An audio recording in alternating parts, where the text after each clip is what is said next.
किशोरजींच्या विरोधात बोलायला दुसरं काही नाही.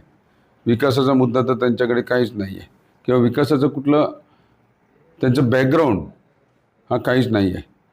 हे टेंडर घेणारी माणसं, कॉन्ट्रॅक्ट घेणारी माणसं, कॉन्ट्रॅक्टच्या माध्यमातून गावोगावी पैसे कमवायचे, त्याचा निधी निकृष्ट असं दर्जाचं काम करायचं आणि मधल्या काळात प्रशासक होता त्याचा गैरफायदा घेऊन अनेक माया जमवलेली आहे ती. आणि म्हणून आता बोलायचं काय तर जातीचा मुद्दा. पण माझ्याकडे दरवर्षी 300 ते 500 आपल्याला ठेकेदारीचा आरोप होतोय की उमेदवार जो आहे तो ठेकेदार आहे, गावाचा विकास काय करणार, जनतेची त्याची नाळ जुळली नाही याचा आरोप आपले विरोधक आपल्यावरती करतायत. काय सांगणार? ठेकेदार आहे राहिलं हे बाजूला, सांगायचं एकच आहे, ठेकेदारी कोणी करावी म्हणजे कोणी कॉलेज बांधावे आणि ठेकेदारी करावी हे त्यांनी बघावं. ते आम्ही नाही बघत. आम्ही फक्त एकच पाहू इच्छितो की आम्हाला वेळ आली ठेकेदाराची तेव्हा तर आम्ही ठेकेदारीही करू आणि आम्ही आता उतरलेलो आहोत जनतेसाठी, तो जनतेच्या विकासासाठी, आम्ही जनतेच्या विकासासाठीच कामं करणार.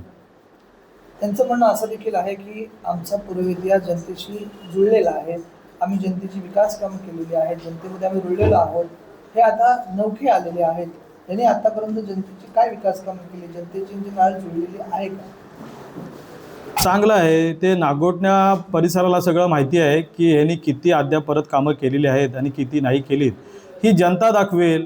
सांगायचं तात्पर्य आता गेलो तर बघा, इथून 1 किलोमीटरच्या पर्यंत 1 ते 2 किलोमीटरपर्यंत MMRD ॲक्वाजिशन झालेलं आहे आणि ह्याच्यापुढे हा नागोठणा MMRDमध्ये ॲक्वाजिशन का केलं नाही, जेणेकरून त्या थ्रू तरी ह्या नागोठण्याच्या जनतेचा विकास झाला असता, जेणेकरून त्याचा निधी येऊन नागोठण्याचं परिवर्तन थोडं झालं असतं. मला सांगा, सगळीकडे नागोठण्यामध्ये पाहायला गेलात तर म्हणजे दुर्गंधी, अतिक्रमण या स्वरूपाचं सगळं दिसत आहे. आता बघा, लोक किती ह्याच्यामध्ये व्यसनाधीन ते गेलेले आहेत हे त्यांनी कल्पना केली आहे का?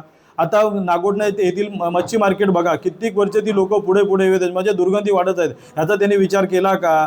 आता एवढे तळे आहेत, त्या तळेचे सुशोभीकरण केले का? म्हणजे आणि स्थानिकांना रोजगार द्यायचा त्यांनी प्रयत्न केले का? कॉलेज खोलले, सगळ्या जातीपातीतून खोलले, म्हणजे काय हे केले नाही. हे सगळ्यांना समजतो की हे कशासाठी केले आणि का करतायत ते. आम्ही त्याच्यासाठी उतरलेलो नाही आहे.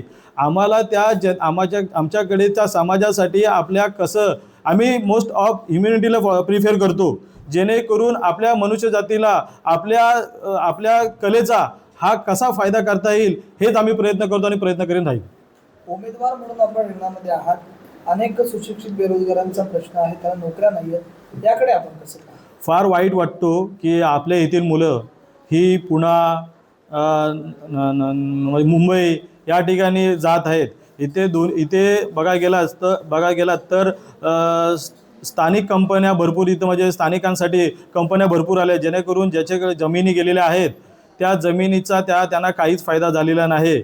आता बघा, स्थलारो म्हणून एक कायद्याचा प्रशासकीयची एक GR आहे, त्या GRचा नियम काय आहे, स्थानिक लोकांना प्राधान्य मिळालं पाहिजे. आता मला सांगा, 80% लोक स्थानिकांना प्राधान्य द्यायला पाहिजे आणि 20% हा म्हणजे बाहेरच्या लोकांना प्राधान्य द्यायला पाहिजे. पण मला सांगा, त्या पण 20%मध्ये त्याला मराठी भाषेचा ज्ञान असायला पाहिजे आणि मराठी भाषा त्याला यायला पाहिजे असं त्याच्यामध्ये उल्लेख केला असून सुद्धा तरी तिथे त्या स्थानिक कंपन्यामध्ये आपल्या लोकांना घेतलेलं आहे का? मग का नाही घेतलं? मग एवढ्या वर्ष त्यांनी काय केलं? मला त्यांना विचारायचं आहे की एवढ्या दिवस त्या जनतेशी तुम्ही संवाद साधला होता, मग त्या लोकांच्या रोजगाराविषयी तुम्ही प्रश्न का नाही सोडवला गेलात? मला फक्त दुःख एवढंच वाटतं की ही आमची जनता ही साधी बोळे आहे आणि त्यांना कुठल्याही गोष्टीची कल्पना नसल्याने त्या गोष्टी त्या अंधाधुंद होत आहेत आणि आता त्या अंधाधुंद कशा ना होव्यात ह्याचा मी प्रयत्न करत आहे.